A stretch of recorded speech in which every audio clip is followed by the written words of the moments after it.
You ask Tiger to solve. This deals with linear equations with one unknown. The final result is x equals 3. Let's solve it step by step. Group all constants on the right side of the equation. Subtract 7 from both sides. Group like terms. Simplify the arithmetic.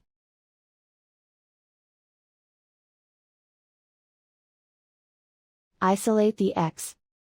Divide both sides by -2. Cancel out the negatives. Simplify the fraction. Cancel out the negatives.